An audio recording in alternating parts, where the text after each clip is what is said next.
Good evening, folks. Here we are again talking with Ted, and we're going to continue in this chapter, chapter 3, our subject of taxes, which we introduced last time.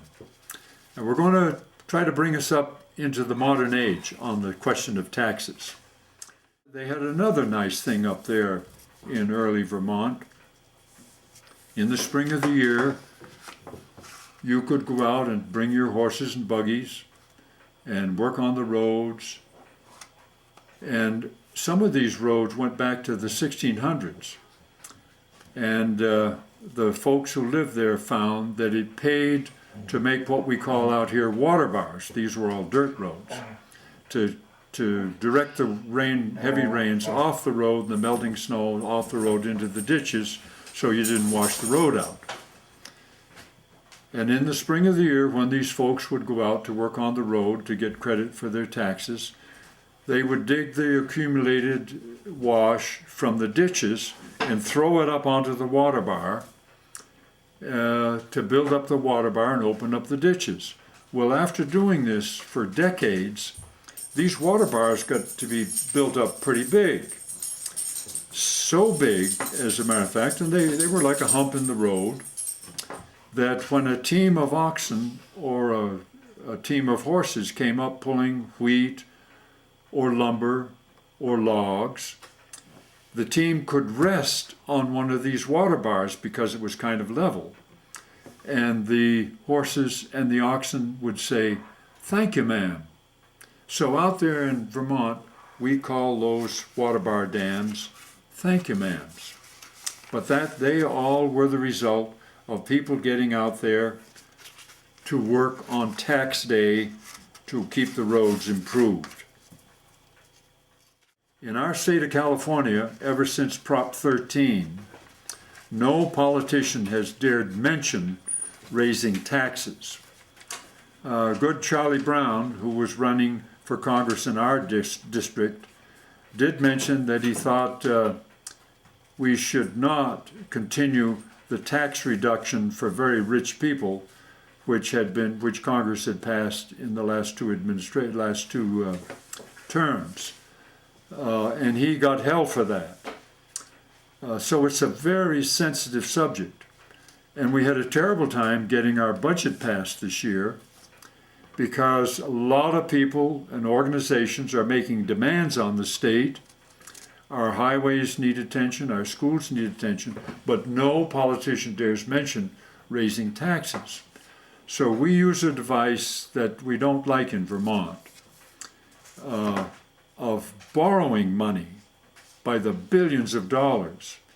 And this borrowed money, unfortunately, extends the payment over 30 years, the payment of interest and principal, and our children and grandchildren are going to get stuck with this. And it doesn't seem like a very smart deal. Now, the state of Vermont is one of 3 states in the Union that have no law requiring the state legislature to balance the state budget. In Vermont, the residents say, "Do you need a law telling you to go to the bathroom?" In other words, balancing the budget to them is a pretty practical thing to do, and you don't need a law making you do that. In Ronald Reagan's first presidential campaign, he was opposed by Walter Mondale, a senator from Minnesota, who had been vice president before that. And Mondale was pretty practical. A lot of practical people come out of the western part of the mid part of our country. They're hardworking people. A lot of them grew up on farms. So they well understand the relationship between expenditures and taxes.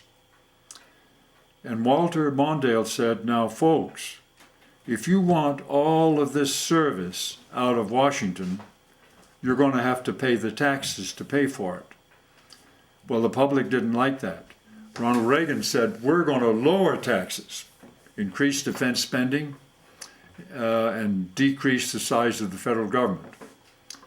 Well, he did lower taxes and he did increase defense spending, but he didn't lower the federal payroll. And the deficit began to balloon. George Aiken was a longtime senator from the state of Vermont. And his people got after him one time for not bringing enough bacon home from Washington, D.C. And George said, now friends, in order for me to get $1 out of the federal treasury for the state of Vermont, you folks have to send $5 of your income tax money to Washington to pay for the bureaucracy that processes this money back to the states. And George Aiken said, I don't think that's a very good deal. And we agree with George.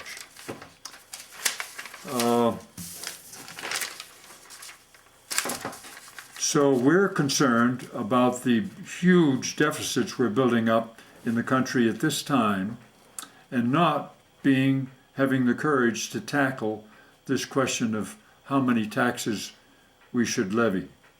So folks, think about that, talk to your representatives about it, and we really should get serious about what we're doing. One of these days, China is going to decide not to buy as many of our government bonds as they've been buying, and it's these government bonds that are helping finance our deficit spending in this country. So we've got some serious thinking to do. Thanks for being with us, and stick around in the future for the next chapter of Talking with Ted, and we'll try to have some more famous historical insights for you. Good night.